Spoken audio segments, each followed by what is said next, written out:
hello there. Presented by the Atlas Strength Shop.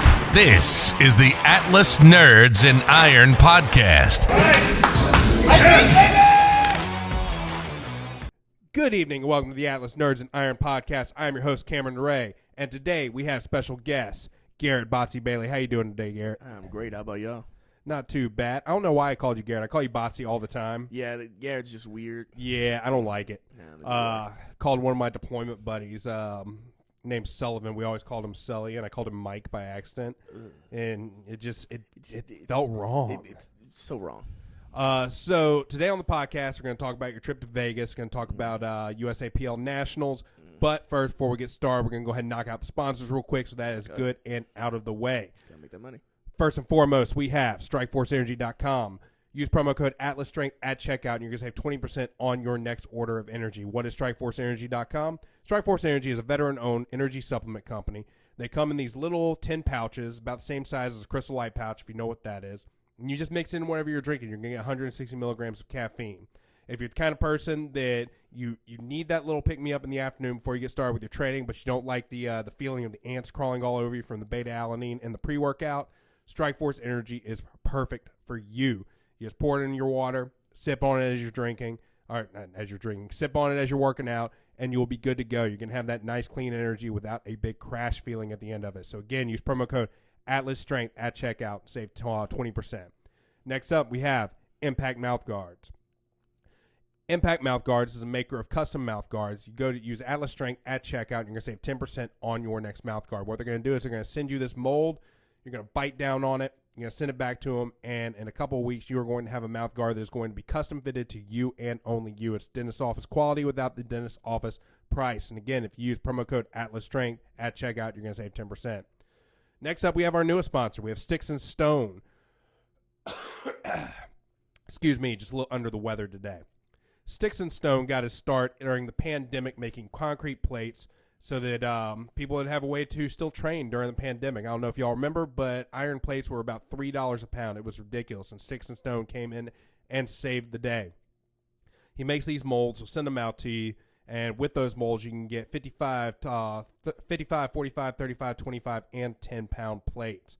They're just concrete plates. They'll fit on a standard Olympic-sized barbell, and you will be good to go. He also makes dumbbell molds and kettlebell molds as well. But recently, he got into the implement game, and he started making custom implements for strongman competitions. He recently made us a full set of USAPL stones. We got a 210, 310, and a 409 USAPL stone replica here at the gym. Now we're going to be using those in Louisiana Strongest Man 2022. And finally, we have the Atlas Strength Shop. That is us. We are a strength sports center located in Baton Rouge, Louisiana. We focus on all things strength sports, whether that's strongman, powerlifting, Olympic lifting, Highland Games, you name it, we can help you achieve your goals. If you're in the Baton Rouge area, we'd love for you to stop by. But if you aren't in the Baton Rouge area and you still want to support us, use promo code AtlasNerds10 at checkout, and you're going to save 10% on your next apparel purchase. We also have some programs up on the website as well. And that's it for the sponsors. Let's get started with the show. All right, so you left last Thursday, right? No, it's Tuesday. I left Tuesday. You left Tuesday. Okay, so you were gone a while. Yeah. When did competition actually start in Vegas? So they actually had maybe 3 different competitions happening at once. 4 if you count all the raw versus equipped, because they're technically separate competitions themselves. So they had the team division start first on Tuesday morning. I think they finished all the team division on Tuesday. Then you have the open bench, which started Wednesday morning, but I'm not sure if it was the whole day. But they also had the powerlifting, the full meet powerlifting, raw and equip happening on Wednesday as well. So from then on, it was just going up the weight classes, raw and equip, with raw prime time happening in the afternoon, and then I lifted on Sunday midday. Okay. Yeah. And so I know we didn't quite expect what went down to go down. No, that was rough. So you want to just give us a quick little meet recap, and then we'll get into the fun parts? Sure. All right, so start off with squat. Squat was actually looking pretty well. My warm-ups went great, but the problem was I didn't expect is that they ran through the meet really, really fast. So normally a equip competition, would last maybe 3 hours minimum, and that's with small flights.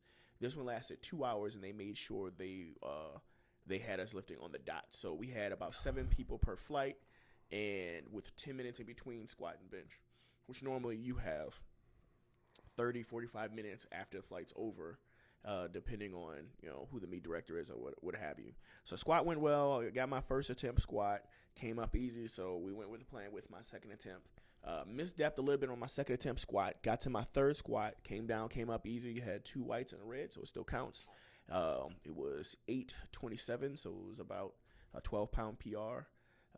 So I was feeling good, but normally at this point I take my rest, but I didn't get a chance to do that. I had to warm up right away and didn't have much time to really get a rest in between. So I started warming up for my bench press. Warm-ups went good. What normally you should be doing on your bench press is when you do your last warm-up, you should be touching, and I didn't.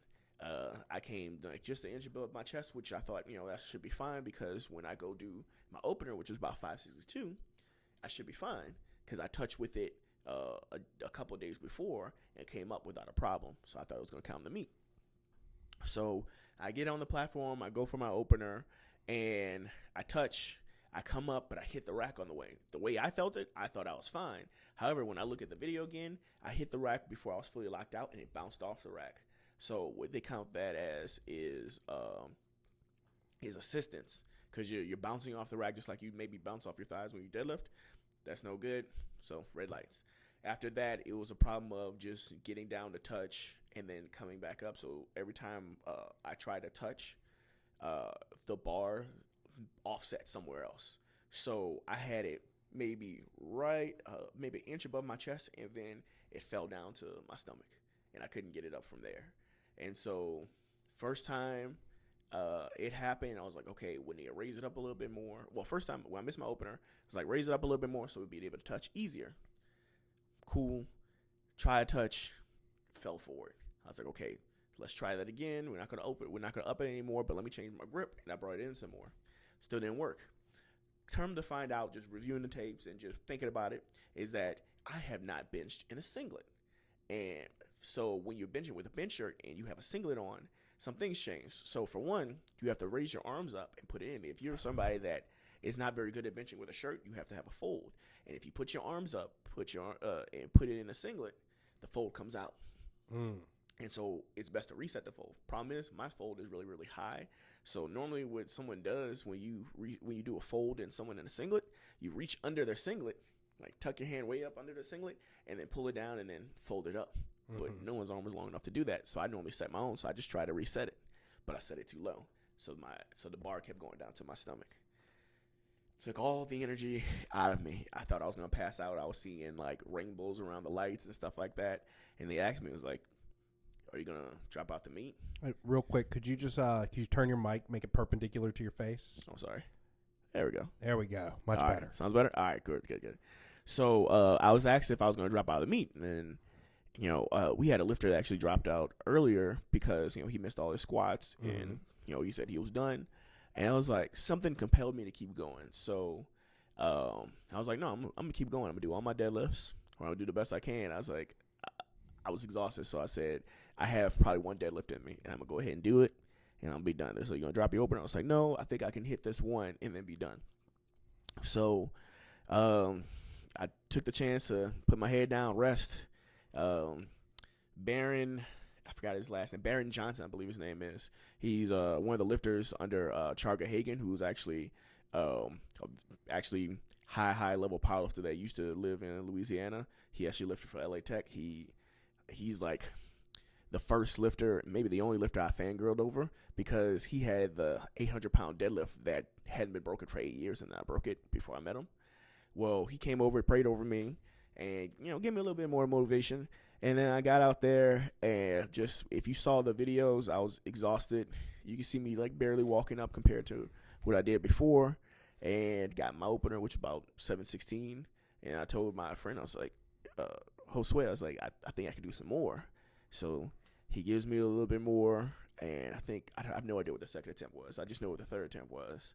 And by the third attempt, I was gassed, but I got that one too, and it was 7:60. Okay. Yeah. So, all in all, I was not able to get a total.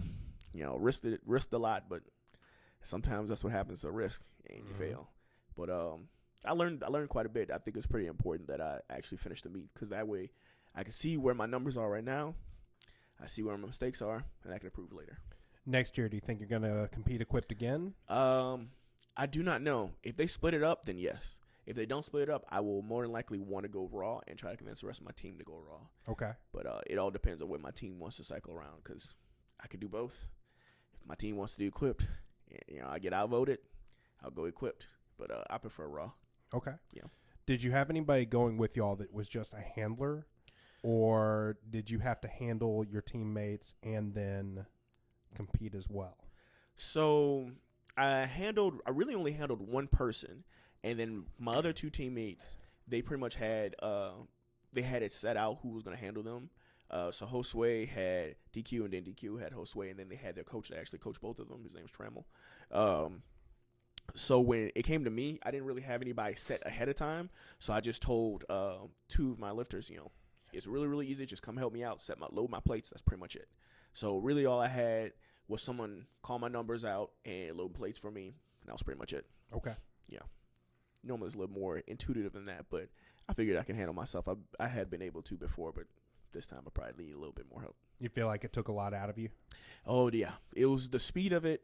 The speed of it definitely took a lot out of me. I was actually really, really nervous beforehand because I had lost a lot more weight than I expected to. I lost about 3 pounds the day before, and I thought I was going to mess with my suit, which it didn't, because squat actually felt really, really easy.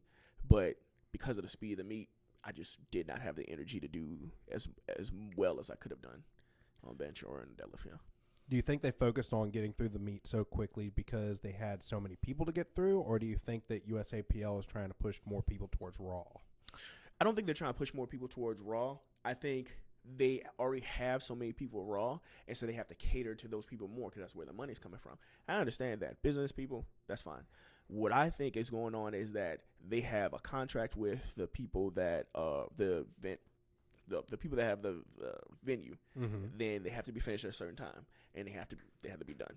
So if they're not finished within that time, then they don't get that contract again later. And with new USAPL in its new position, they probably want to come back to Las Vegas and do another event because it probably made them the most money. I'm not absolutely sure. I don't have any numbers to back that. I just think of it from a business standpoint. If you want to maintain whatever you set that contract to be, you want to maintain that time frame so that you can go back again. So that's the only thing I can think of for why they rushed it. Well, I imagine Vegas it's a very advantageous place to hold a nationals level competition, just because flights and hotels are usually pretty cheap, because all the hotels want you to stay and gamble, so they usually incentivize you actually staying with them. And the fact that it's in Vegas and not like the Arnold's in Columbus. Nobody just goes to Columbus to have fun in Columbus. People go to Vegas and they have fun in Vegas. Right. So the lifters who maybe have a wife or families, it's incentive for them to actually spend that money and make the trip, because everybody else gets something out of it too, and it's not just lifting. Which, speaking of, it looks like you, just judging from your Instagram stories and Facebook, it looks like you had a little bit of fun in Vegas besides the meet too. So tell us about the rest of the trip. All right, yeah. So the rest of the trip was actually pretty fun. So we did Topgolf at one point, but my favorite part was actually the day before, which I was scrambling around trying to figure out something that we can all do, because most people like drinking, and I don't like drinking. So I have to find something that's below 21 stuff, and I don't like going to strip clubs either. So we went on dune buggy chase at Sun Buggies in Vegas, and it was really, really great. So basically, you order the dune buggies and you say, okay, however many people you want to go with. And then when you do go, they actually send you a shuttle, and that shuttle takes you out to their base, and they get you set up. They go through the rules. They get you some gear, and it's all inclusive package. So they get you like a scarf or shirt, water, fruit, whatever you need to stay hydrated, because it's very hot out there. It was like 105 degrees, and so it's probably where those 3 pounds went. Yeah, probably. And I didn't sweat that much, to be honest, though. I was surprised. I thought it was going to be a lot more hot, but like the helmet by itself just helped me out, like the wind whipping on me. So you get your headgear on, and then you go ahead and take another shuttle to where the dune buggies actually are, which is out in the middle of the desert. And so the way this one works, there's several ones. So that you have that ATV one, which I didn't want to deal with the ATV because the ATV, if you fall, there's rocks like crazy out there. You skin your knees up, I'm done for the competition. So dune buggies all in case. So if we roll, I'm safe, right? Relatively. So it was about 4 of us that went out there. We went to we get to the desert and we're hearing like how to activate and drive the rides and stuff like the dune buggies. And we get in and we start going. And we have to, the way it's set up is we have to chase our guide. So he's not going slow. It's not like a normal tour. He's gunning it. We have to chase him. So I was like the second one. Then we had Parker behind me, and then DQ behind Parker, and then Victoria at the end. So we're driving through, and we're hitting these banks, and we're like drifting to the side and stuff. And then he starts going through these dips that you have to brake on. You can't like drive through. You have to brake on because it's straight down. So the guy in front of me, I think his name is Elijah. So he starts braking, but he tells us before we go, he's like, look, slow down, stop, watch me, then go. So I see him. He just touches his brakes and just goes down the hill. And we start sliding down the hill. The sand's like coming after us, but we have to hit the gas right afterwards. Otherwise, the sand comes down on us. So after we hit that first bank, Victoria gets stuck. We have to go back. We have to go grab her, turn her around. Took us 2 tries to get her out because she got stuck on like a second bank of like roots and stuff.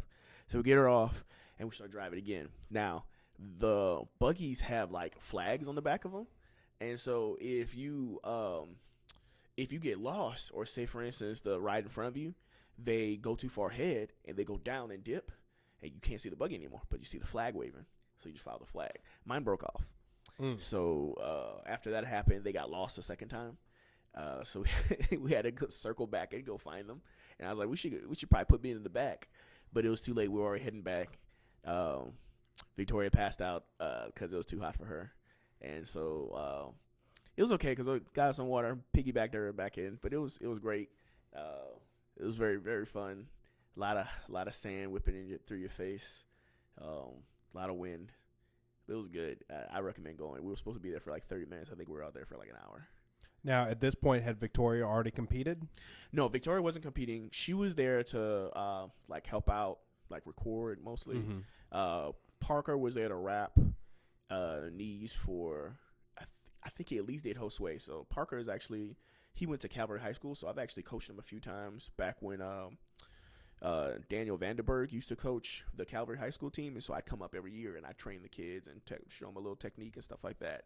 So I've known him for a long time. I've known Josue and DQ for a long time too. They were an LA Tech team, and I'm real close to LA Tech. So Parker was there. Parker actually helped me out. He helped load plates and stuff like that. And DQ had already lifted both of them. So both DQ and both Josue had lifted already because they were a lot smaller, like 82 and 66. So they lifted. Victoria was, she was there to take pictures and stuff. Okay. So let's talk about Louisiana Legends a little bit. Let's tell people about that. So Louisiana Legends is when I first actually became aware of you. I don't remember where I stumbled across the name, but it was before Atlas was really a thing. You were still over at Fletcher's. I was still running that Snap Fitness over on Coursey, and it just seemed to be a group of up and coming lifters. So how many actual athletes are there right now with Louisiana Legends, and where do you plan on taking that in the future? So really, it's anybody that wants to compete at nationals. I try to get them on the team, but if we count everybody on there, I think we have about 10 members because we started over. Pretty much had to start over again because I took my hiatus. So I really want to go back and gather all my lifters that I lost that went to other teams or that stopped lifting, because I really. You son of a bitch! I'm in. I love it. So I gathered those members pretty much one at a time by myself beforehand. I remember when I did it, my first the first Raw, not my first Raw Nationals, but Louisiana Legends' first Raw Nationals, we had what's called the Original 7. And so the Original 7 consisted of Daniel Vandenberg, we had Jay Wade, we had Jeffrey Sylvester, we had Christopher Alexander. I said Daniel Vandenberg already? Yes. Yeah, I did say Daniel Vandenberg. Actually, Colt this is how I met Colt the first time, because his name was Selinsky. Oh, Paul Bottesy, sorry, not Selinsky, Paul Bottesy. And he was actually one of the original 7 as well. And then we had one more, and Taylor Knox. That was the 6th one, and then I was, of course, the 7th. Okay. And so we went to Raw Nationals 2014. We placed second with our numbers, and we actually only had 5 numbers that counted because we had 2 people bomb out. And so we had 2 people bomb out, and one of them was a junior or a teen anyway, so his numbers didn't technically count. And the whole goal of Louisiana Legends is to make powerlifting a lot cheaper for lifters, just make sure we could get as many people as possible to that higher level. So, for instance, we hosted meets back when I was like really, really prevalent in powerlifting. We hosted meets, and then we take a big chunk of that money that was made at the meets, and we used it to buy hotel rooms. I remember one time we bought 4 hotel rooms so we can host like 16 different people at once, and that was Raw Nationals 2016. And we just use it to just make things simpler. Sometimes I buy flights for my lifters. If they travel with me, I'll buy a flight for them. And it's, the whole goal is just to unite lifting in Louisiana, just really bring everybody together and make lifting more prevalent. Because I notice a big issue with Louisiana is that you have great high school lifters, great collegiate lifters, and then open, they just drop off. Like, I've probably seen at most maybe 20 lifters from Louisiana come to any of the nationals, and that was probably Raw Nationals. This year, I think there were 15, but I wasn't associated with like half of them. So I'd like to see those numbers higher because Texas has a lot of lifters, open lifters coming in. California is starting to bring a lot of lifters. Georgia has a ton of open lifters that come in. Pennsylvania has a lot of lifters because a lot of their college lifters tend to do both collegiates and national and Raw Nationals, especially if they want to go to Worlds. And I'd love to see our lifters go to Worlds because since Wade Hooper, we've had maybe 6 or 7 open lifters go to Worlds, if I remember right. I'm pretty sure that my number's off, but it has not been that many. And Wade Hooper's last meet was probably 2010, 2011, just so many years ago. Yeah. So anything I could do to just bring up Louisiana powerlifting, that's really what Louisiana Legends is about. Yeah. So I know USAPL is a nonprofit, right? Yes. Have you thought about starting a nonprofit strictly for Louisiana Legends? Yeah, I have before. I hadn't had the time before. I'm actually looking into it now. I have to get some more paperwork done before I can actually get that finished. But yeah, I think it'd be great to do that. Yeah. Because then that would open the door to you being able to get grants and all kinds of stuff, and then you'd really have the money to be able to make Louisiana Legends take off. Then. Oh yeah, look forward to seeing that happen.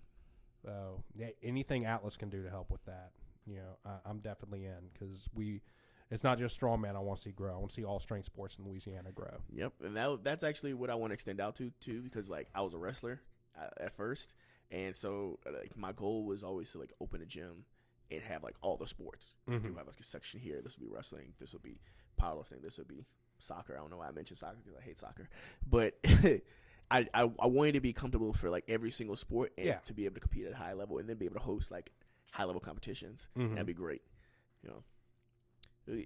One step at a time. Yeah.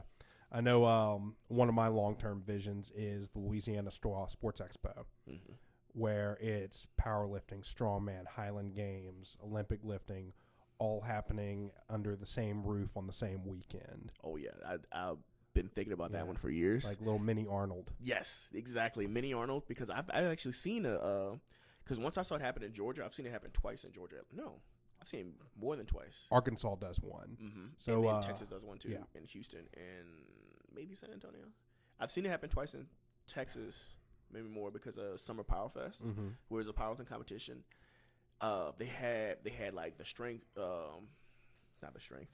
Sorry, the bodybuilding, the fitness athlete stuff, and then you have all the the supplement companies, and I don't know how to say this PC, but they had. Dwarf wrestling one day. Okay. And it was pretty awesome to watch. Like, I think they like to be called little people. Little people. Yeah. That's not the name they used. Oh no, they call it midget wrestling. Mm-hmm. Yeah, it's like the official name of the sport. Right. But I think the people who get involved in that as a sport aren't just PC, just by the nature of the sport. Right.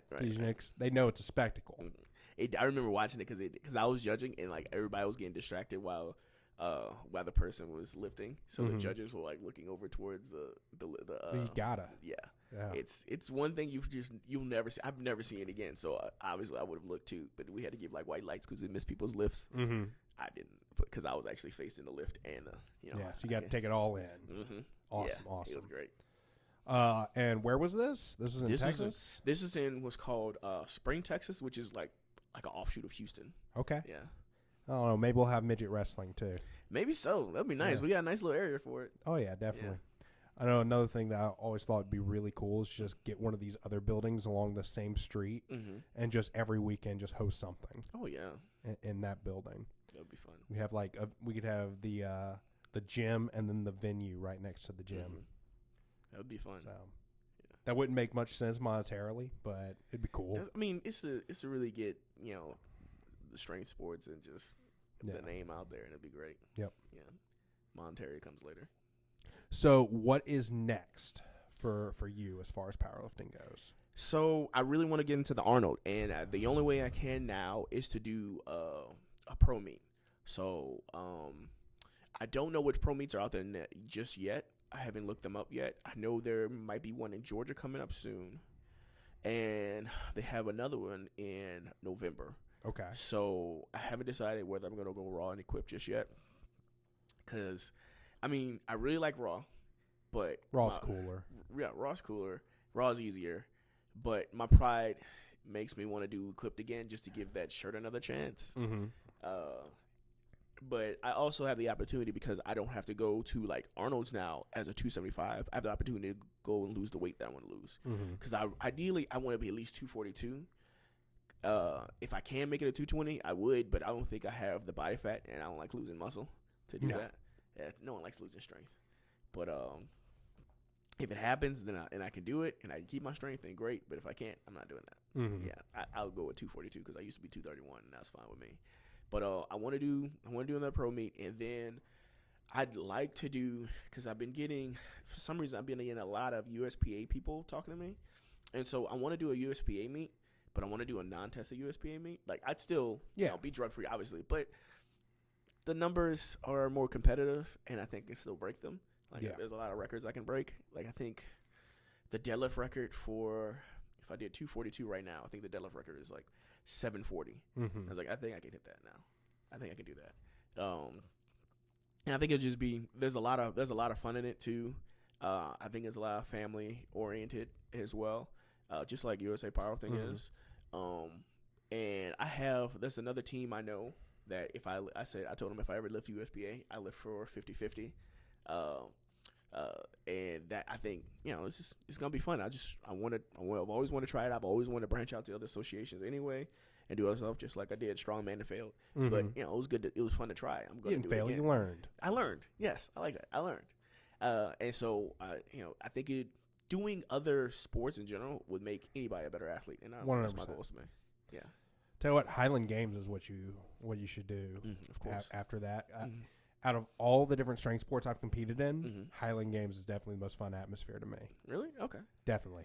I have to wear a kilt, right? Yes, you have to wear a kilt. Do I have to be balls free under the kilt? Nope. You can't be balls free under the kilt. Can't be balls free? Well, think about it. It's a lot of spinning. Yeah, I mean, you don't need to show your undercarriage to the crowd. I guess so. It's a family-friendly environment. It is a family-friendly environment. I guess so. Yeah. But I'm not balls free anyway usually. Mm-hmm. But I think before I heard about strongman, I heard about Highland Games, and I was like, I want to do Highland Games too. I've been very adventurous, and there's other stuff I want to do too. Like there's this thing called like the Tough Mudder, something like that. That I think it happens in Shreveport or Bossier. They do them all over the place. Yeah, I wanted to do that too, where you like crawl through the mud and stuff like that. I was like, it's a good way to keep up my cardio. Yep, I need to do that. I thought about signing up for one of those too, just because it would force me to lose some body fat. Exactly. But the reason why you hadn't heard of strongman, you've heard Highland Games, because up until 4 years ago, there wasn't any strongman in the state. Oh, you're right. Like, we kind of grew that community from the ground up when we opened Atlas. Mm-hmm. And I competed in Highland Games before I competed in a strongman competition for the very same thing. Mm-hmm. I had done a powerlifting meet. I was bored to tears. Mm-hmm. It's just... I don't think you would have been bored at this one. Probably not. Like, at a nationals level, it's a lot more exciting. But yeah, plus you have Gino really helping it out. yeah, this was Pelican State Open. I think it was like 2016, 2017, something like that. Mm-hmm. And is that Thunder? It was clear sky when we were out there, so I don't know. That's weird. Where was I? So I competed in Pelican State Open. And I was like, well, that was fun, but strongman's really what I want to try to do because that looks a lot more exciting, but there's none of that around. That's when I found out about Highland Games meet. I was like, well, Highland Games is probably the closest I'm going to get to strongman for a while, so I'm going to sign up for that. Did not take it seriously. I showed up having never done any of the movements, thinking it was just going to be a bunch of dudes drinking and throwing things in a field. Right. And I realized I messed up when I started seeing people like pull out their ends or elbow sleeves and their wraps. And they were like all belted up. He was literally like John Micah. Do you know him? I don't think so. So he was the USPA state rep for Louisiana. Okay. Up until this last year, he did, but he also owns RevFit out in Hattiesburg, Mississippi.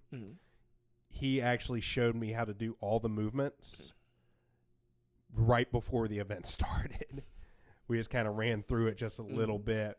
But there's one event in particular. It's the heavyweight throw for distance. And you literally spin and throw a 55-pound weight. And that weight definitely threw me as I spun around. You fell back? Yeah. Like, it's... And even, like, big, strong dudes, they have issues with that one just because there's so much technique involved. So you spin that thing around, you don't tell it where to go. It goes where it wants, and you try to help it get there the best you can. I imagine there'd be a lot of distance between the crowd and wherever you're throwing it. They're usually right behind you. So they have the gate. It's like a shot put. No. There's no gate. No, there's no gate. That's scary. It's so scary. They do their best. At the big shows maybe, but this was literally at the park in Baker. Okay, is where we held this. Okay, but those are cool because they're also tied to big festivals. So there's also there's fencing out there. There's food. There's a bunch of booths. It's very historical. You know, it's a bunch of old white people talking about their family history and the Irish, Scottish Irish family history. Pretty sure I got a little bit of Irish in me too. My last name is Bailey. Yeah, maybe. Yeah. Possible. Yeah. But I'd definitely like to get in that sometime. We get it all together. Because I always imagined we could do something like at the River Center and do like a huge expo at the River Center. That's what I'm thinking too. That's where you'd have to do it.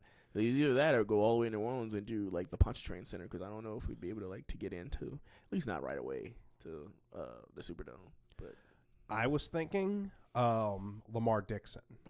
Oh, okay. Over in, what was that, Gramercy or was it Gonzales? Gonzales. Okay.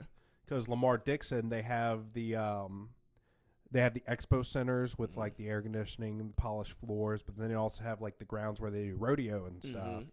So that would be perfect for strongman. You're right. And Highland Games, and then you could do the powerlifting and the other strength sports inside the expo center. They have I think the last time I coached, it was maybe second to the last time, but I took a team over to the Lamar Dixon Expo for wrestling when I was teaching at Estruma, and it was nice. It was the first time I'd ever been there for that, because it was the first time I ever been there. Period, if I remember right.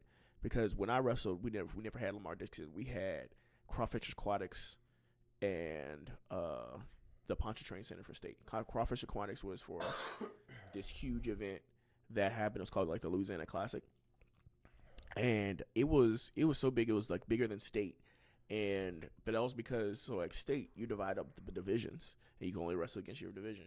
Whereas at the Louisiana Classic, you can wrestle anybody. And then it's the same thing at the King Cole competition, which like was one of my favorite, because it was the first time I'd been into like a sport competition. sporting event, and they had music playing. And I was like 15. It was great. I thought Crawfish Aquatics was a big swimming pool area. It is. So you have what is it called? I think it's called Exerfit. Okay. Actually, but I know it's all owned by the Swaggarts. Yes. So it's crossed between Crawfish. It's like it's two different buildings or two different associations, but the names get interchanged all together. So you have the Crawfish Aquatics building, but you also have the swimming. But I think the buildings are like either right next to each other or it's the same building, but they have it's sectioned off. But I can definitely see the swimming pool from like where I was when I did like my practice one time before. Okay. But yeah, the Crawfish, the Exerfit building is where we did a lot of our competitions. You know, the major ones at least. Should have just gotten y'all on some paddle boards, had y'all wrestle on those. I used to have a wrestling mat. I still have like it. I wound up having to tear it to pieces because I couldn't use it anymore. Because it was the Lee High School wrestling mat before they did the renovations back when Baton Rouge High was over there, and they had left the mats. And I was like, anybody gonna do anything with those mats? And so why'd you have to tear it up?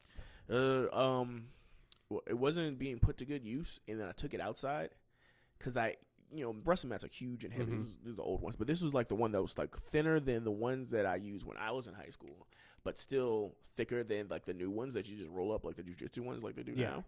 So it takes a lot of effort to move it in and outside my house. So I had it inside the house, but I had one strip outside, and so I did my best to cover it with a tarp, wrap it up, stuff like that, and roll it up. And then I had a few people over to come wrestle, and then there was one time I rolled it out by myself, and then some people were supposed to come wrestle, and they didn't come, and then I wasn't able to roll it up. My parents didn't want to help me. And eventually, weather got to it, and couldn't use it anymore. Yeah, that makes sense. Yeah, but I had it for about 6-7 years. I had it before I even became a teacher, so 8-9 years almost. Yeah. Okay. Yeah, I've had it for a while. Like as soon as I graduated high school, they moved over to Lehigh, and I saw the mats. I was like, "Can I have them?" They said, "Yeah, you can have them. You get somebody to move them, you can have them." Is Lehigh even still Lehigh, or did they change their name? It's Liberty? Yeah, it's Liberty High. And they got a swimming pool. I was just talking about that with my dad, which is ridiculous because, like, Baton Rouge High has a swimming team that actually wins medals and stuff. They win competitions. And they still have to, even after renovations, they still have to go to South Foster to have class because they have a swimming class, too, to have class. I was in a swimming class every year. And they had that's where they practiced too. I was like, you doing like a $10 million renovation, and you're not gonna put a swimming pool in there. That makes sense. Okay. Talking about Baton Rouge High. Talking about Baton Rouge High. Yeah. Okay. It's a good school though. Oh yeah, it's probably the only school in East Baton Rouge Parish that's worth a damn. Yeah, probably so. Yeah. God, our schools suck. I wish it'd be different, but there's a lot of corruption. Oh yeah. Yeah. And everybody with money just goes to Prairieville and puts their kids in schools there. Yeah, Dutchtown and stuff. Yep. Yeah, Dutchtown is a good school. I remember, but they make a mess of that school too in the bathrooms. My goodness, like it was a new school that when I first went there and I saw the bathrooms, the toilets were like horrible. It's like this whole area is like looks really really nice, but you like don't take care of it. I don't know what it looks like now, but I mean it's only like 20 years old probably. Yeah. I remember last time I stepped foot in a school, so. I didn't remember last time. Yeah. But you also taught. I did teach. Yeah, I never taught. Yeah. Well, yeah, that would be. Once you get out of high school, now it's it for you.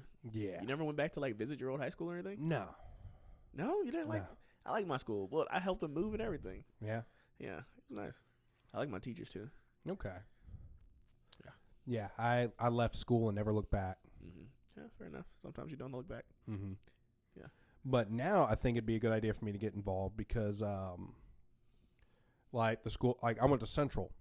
So my old high school is probably like 10, 15 minutes from the gym, and they have a powerlifting team. Yeah. So who's coaching that team now? I have no idea. The only powerlifting coach that I actually know is Joe Ryan over at Denham. Yeah, he's the who's the president of he's at least a regional. He's up person. there. Yeah. But yeah, I definitely like to get more involved with Denham, Live Oak, and Central. We can get involved and with probably Baton. Woodlawn too. Yeah, we can get involved with Baton Rouge High as well because I actually helped start the team. I didn't even know they had a powerlifting team. Yeah, they have one. They need help. Okay. I'm gonna leave it at that. Okay. Yeah. The teacher's not bad or anything. She's fine. She's doing her best, but she's never powerlifted before. Yeah. And a lot of times, what they do is like you know how it is. Like a lot of times in these schools that don't, they just they pick the biggest social studies teacher and they put them in the weight room. Yeah, it was like, yeah, you know how to lift weights. Go ahead, teach these kids. Meanwhile, they don't know that guy's probably using steroids, and they're like, he doesn't know how to train them without steroids, does he? I've noticed that. Before my break, I noticed there was a lot of people being trained, a lot of lifters being trained by people that use steroids. And they're getting these insane workouts that their body can't handle because they don't have the healing factor. It's a different animal. Yeah. Like you got to have the healing factor. They want you to use steroids. That's why they give you this workout. And it's pretty much a cookie cutter workout. So you got to tailor it to them. Now, I wouldn't say they want you to use steroids because I do know a lot of people who use gear who highly suggest people don't start using gear until they reach a certain point at least. I think it's more along the lines of they know what works for them and they know what works for all their athletes who are also on gear. So they don't have that knowledge to dial it back a little bit when somebody isn't on gear. Right. That makes sense, yeah. Yeah. So, what do you think about going ahead and what do you think about like a summer program that we're going to be trying to do?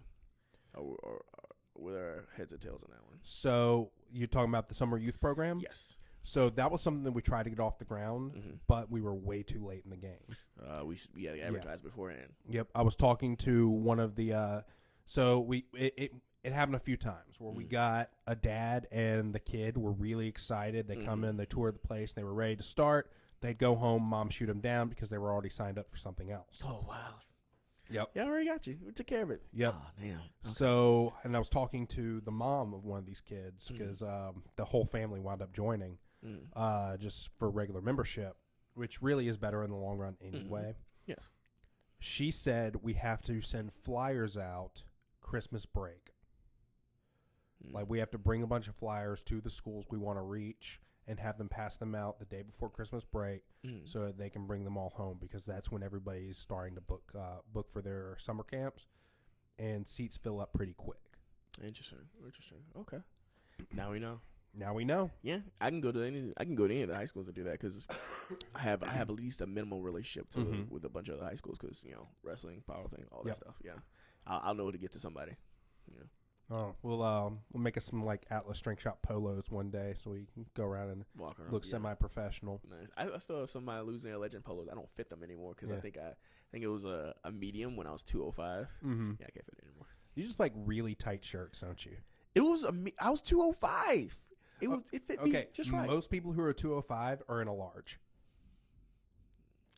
I've had people tell me that I should wear a large when I was wearing a medium. And you know what? I tell this to the same people that wear those really, really tight shirts and their stomachs hanging out. And if that's happening, then you shouldn't be talking to me. Yeah. We're so opposed to like seeing fit people's bodies, but Oh no, I'm not opposed to it. Yeah. I'm not talking about you and me. I'm talking about like other people. It's like, why you gotta show off you? Well, because I like wearing tighter fitting clothes. Yeah, you worked hard. Yeah, I worked hard for this body. I like to show off a little bit. Body paint. Body paint. Oh my goodness! I couldn't do that when I was teaching, but we should do it. Yeah. Yeah. Let's do it now. Just body paint and thongs. Whoa. I meant the banana hammocks. Yeah, this just went off the rails. And just make sure you keep your Brazilian up. I need an adult. I am an adult. Nobody's ever actually gotten that reference in the wild. Oh, I've gotten it every time. I used to say it all the time. It's like, I'm an adult. I am an adult. Oh man, but yeah, I feel like when I wore larges, they fit the same way as the mediums. It's just they're looser on my stomach. And that was it. Like exactly, it falls the exact same way on my shoulders, my arms, my chest. The only difference is there's more stomach room. It's like I don't need this stomach room. What I understand, the biggest problem is the length, or the biggest. That's like the biggest factor is just the length of the shirt. Yeah, I don't need that much length. Yeah. I don't want that much material. Yeah, I like having small clothes because then I can track where my body's at. Because if the shirt's getting a little tight, then I know, then you hit the gym a little bit more, and you get a little more cardio. Slow down the snacks, because I do love my snacks. I'm a big person. So at many heart. snacks in Houston. Then you know what? I went to Nobu in Las Vegas. Went to where? Nobu. What is that? It's this Japanese sushi place, and my teammate, my friend DQ, kept talking about how Drake had mentioned it in like 3 of his songs, and he said it was like a great place, and so we had to try it. He's like, gotta know. Mm-hmm. So we went to it, and it was worth it. Okay. It was very expensive. Mm-hmm. But it was worth it. Well, yeah, Drake mentioned it in 3 of his songs. They're gonna up the prices. They gotta up the prices. Yeah. And so that's why they paid him to do it. We went to a spot like the day before, and it was another expensive place. It was a steak place, and I was disappointed in how expensive the steak was, with how little taste. I don't think I even finished it the first day. I had to eat it the second day, but it wasn't. I think I had a 16-ounce for like $65. And I was like, I've had saltgrass that tastes better than this. I've had an Outback that tastes better than this. It's not terrible, but I'm like, I expect you to wow me. Yeah. Don't charge me. Don't wow me. I'm a very big believer in the fact that nobody will ever make a steak as well as you can make a steak. Mm-hmm. So it's very hard for me to go to like a Fleming's or a Ruth Chris and pay $60 for a steak when I know I can just go to Rouse's, get me, pick my own steak out, throw it on the grill, and have it just how I want it. Yeah. So I'm definitely like, if I'm going to spend a lot of money on food, I'm going to like Texas de Brazil or something like that, or Sushi Masa. Okay. Yeah. I haven't had Sushi Masa, but I have had Texas de Brazil. Yep. You haven't had Sushi Masa? I don't think so. It's all you can eat for $35. Yeah, I haven't been there. It's good too. So there's a spot. It's on Sherwood. It's called a Volcano now. Yeah, you told me about that. Yeah, that's where I go to, and it's great. Okay. Their tea is good too. But Nobu's, they had these like little like meat taco. I don't even know really what it was in, but inside it was like wasabi. No, what wasabi? Wagyu beef. Okay. And it was these little like this big. You have like 2 of them. Mm-hmm. It was like the last thing I ate. My stomach was full by then, and it was delicious. And I bought like I bought dessert, and it was like banana nut and ice cream. I don't know what it is because I didn't get to eat it because I had to leave it at the hotel because by the time, like I said before, like I was really nervous for the competition. Couldn't think about eating anything, so I couldn't bring the food with me because they'll catch you, and all my bags were full. And I wound up getting like a Subway later. But anyway, back to the sushi. Like all the sushi that you normally have, so they had like California roll, and you had like the crab roll and stuff like that. All that was like times 11, and then their soy sauce was like a whole different level. Mm-hmm. Like it's much stronger than I'm used to, and their spicy mayo was actually really really good too. You put all that together, it was beautiful. Okay. Yeah. So when we were in Houston, we ate at a place called Zalot's Pizza. Okay. Apparently, they're pretty prolific in Texas because I first had them in Dallas, but we went to Houston. They had them there too. They have this sriracha ranch that they'll put on their pizzas. Interesting. And it brings out so much flavor. Interesting. Sriracha ranch. See, I don't like ranch, but if you combine it with something, I'll eat it. Mm-hmm. But I love Cool Ranch Doritos, so I'm very confused by them. I'm curious about what ranch actually tastes like. Probably not real ranch. No, it's probably not. But I'm curious about what ranch tastes like now. But I also don't eat salad, so why not? I don't like leafy greens. Okay. That much. Like I love broccoli. I love like vegetables. But I don't like leafy greens at all. Just never grew up. Okay. Hated salad always. Never met a grown man that didn't like salad. I've had so many people say that to me that they're surprised I don't like salad. It's like, oh, aren't you fit and don't you have to eat like salad? Like, no, I like meat. I love meat. I'm an omnivore, but I don't like salads in particular. Well, it's a big misconception to a lot of people who don't work out is they think that all we eat is like boiled chicken and broccoli. No. They don't realize just how much like red meat you have to eat, some rice. Like lots of rice. Yeah. I eat all kinds of rice. Might go and eat some rice after this. Yeah. No, I don't have any with me. I'm cooking some ginger rice tonight. I do it every Thursday, and I do like salmon and ginger rice. Like I brought it one day, and I let Franca eat some. Loved it. He kept my bowl for like a month. You said the other day. The dude's been gone for 2 months. No, not the other day, but you know what I mean. It was what, in January or February he had some. And he was like, oh, it was so good. Like, he started to share it with his family. They gave, like, a little piece, and he ate the rest. I was like, okay, thank you. I'm lazy. I just do minute rice. No, I mean, it takes like 15 minutes, so no. It takes a while because you got to like grind up this. I used to have to like shave the ginger. He's like, oh, you got to shave it, clean it, and all the other stuff. And I was like, I'm going to put this in a blender. Because you have to chop it too. I'm going to put this in a blender, and then I'm going to put some hot water on it. And usually the outer shell rises to the top, and then I scoop it off. Okay. Yeah, that's fine. Or sometimes I'm too lazy. I don't feel like waiting. I just pour it all in there and hope for the best. So what I love about minute rice is you don't have to do the whole thing where you make sure that the depth of the water is a certain amount compared to the rice.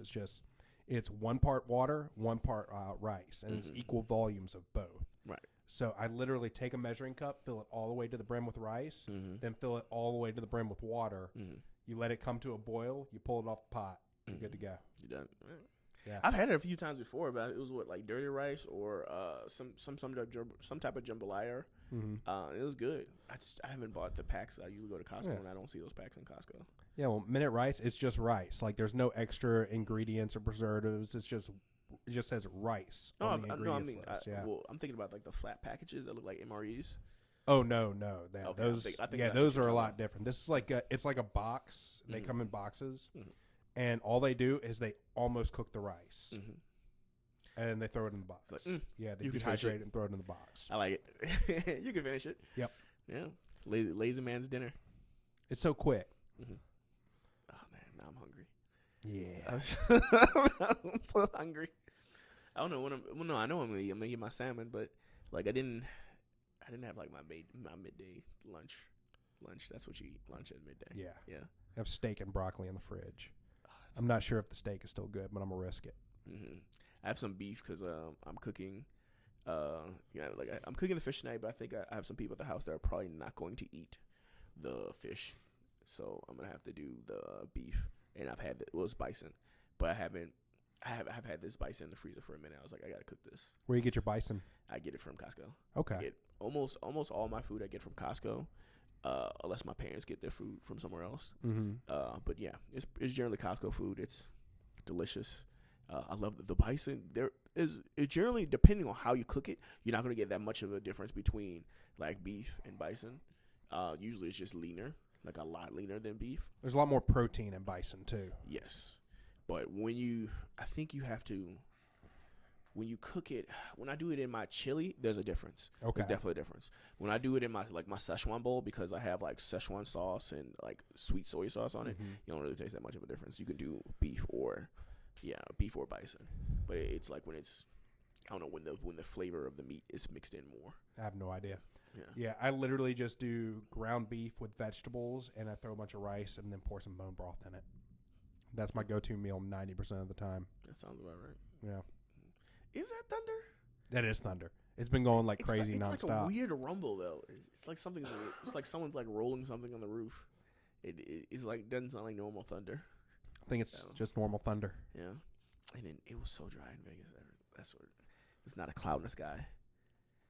So you probably sweat a lot on your dune buggy trip. It just evaporated so quickly you didn't notice. I don't That's know. usually how drier climates are. If it is, then the sand had to absorb it or something, because we had the sand hit my skin a lot, but it didn't like stay. And then I noticed a single bead of sweat inside my helmet in the middle of me driving back, and then that was it. So in Louisiana, it's so humid that sweat doesn't actually do what it's supposed to do. We sweat, and then it just stays there because there's nowhere for it to go. Right. In drier climates, like I noticed this when I was in Arizona for a few weeks, a few years ago, you sweat and you don't get wet because it immediately just goes into the air, and that's what actually cools you off. Yeah, maybe I was just at that precipice where while sweating just enough that I feel cool. Yeah. That's it was doing its job. It's doing exactly what it needed to do. And so this is what sweat's supposed to do. Yeah, and taking 3 pounds off of you. Yeah, see. I had so much water, and I was drinking Pedialyte too, because I was like, you shouldn't drink just water, because like you gotta keep your nutrients in, otherwise you're gonna feel weaker. And I was like, I'm not gonna have that happen today. Yeah, and when you're in a suit, you actually need a little bit of bloat too, don't you? But it didn't take like I said before. It didn't feel like I lost much of the suit. Like the 827 I did felt really, really easy. Actually, I felt kind of numb. That might have been why it felt easy, because I felt kind of numb during the squat. When it came to bench, if it did affect me, like me losing the weight in like the bloat area, then I should have been able to touch it easier. Yeah. And it was not an easy touch. So, it didn't affect me. And someone told me, they said, it's not going to, when you're at this weight, 3 pounds of lost weight, it's not going to do that much. It shouldn't. No. If I lost like 10 pounds, maybe. Oh yeah, definitely. Yeah. I lose a little bit of that right there. Then, yeah. Especially with the belt that I have, because I'm on the last loop. I have to push out to make sure it stays in place, which is fine as long as it, if I can get it to stay in place, then I'm getting something out of it. Mm-hmm. That's all that matters to me. But that deadlift suit, I don't think I got anything out of it. Do we need to drill holes into your belt? Maybe. So you can get it tighter? Maybe. But if I drop down to 220, I'll just use my old belt. Okay. Dory. I haven't decided a name what my newest belt is going to be. I think it needs to stick around a few more meets before I name it. Mm-hmm. But Dory, I'd love to use her again. Okay. It's nice. Yeah, I was going to say something. Oh, so next, if you do decide to compete raw, Pete equipped in your meet to qualify for the Arnold, are you going to open up raw? If Just I make will sure for you're the on bench. the board? Yeah. I will for the bench, yeah. Unless what I probably need to do is just find someone to really help me with my bench shirt. Like, I need them to teach me a few more things. Okay. Because I've been so worried about not using a fold to touch that I've been holding back how much I can probably do in a shirt. Like, I probably should have been open up mid 600s. Have you thought about going to talk to Gary Frank? No, I haven't thought about talking to Gary Frank because APF, they usually do like multiply, and that's different because they're like open back, stuff like that. But I might talk to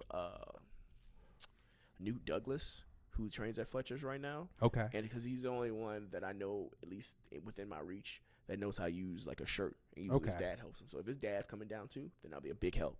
The one other guy that I knew that I had easy access to, he died. He died 2 years ago. It was Shackelford. Yeah. Yeah. So I wasn't able to. I didn't know anybody else. I didn't know if I can go. I had never really talked to Newt before. I've seen him. I've been to Worlds with him before, but he's a very quiet guy. So I guess I just have to step over and talk to him, see if I can get going with him. Yeah. It'd be helpful. I'd really be amazed to see what I can actually do with a shirt once I know how to use it right, because that's really the last piece of equipment I don't know how to use properly. Mm-hmm. Yeah. Everything else, I can wing it and be fine, but bench is like, it's too specific.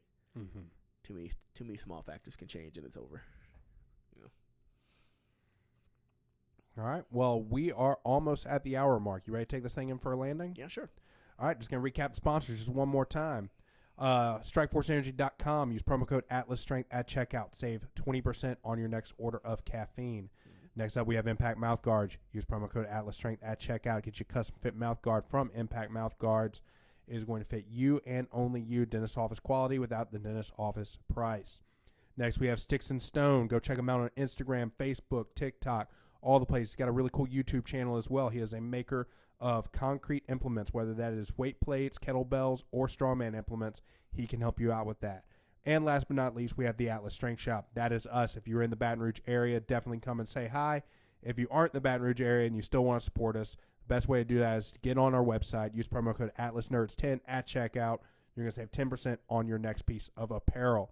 Last but not least, don't forget to give us a 5-star rating on iTunes and click that share button. Share it with all your friends. Got anything else you want to add, Bottesy? No, I think that's it. And where can people find you? Find me at Atlas Strength Shop. You could also find me on anything using Bottesy, Bottesy. You can find me on Instagram. You could find me on Facebook. I have a Twitter. I don't really use it much, but if you send me a message on there, I'll be sure to respond. All right. So until next time, we'll see you.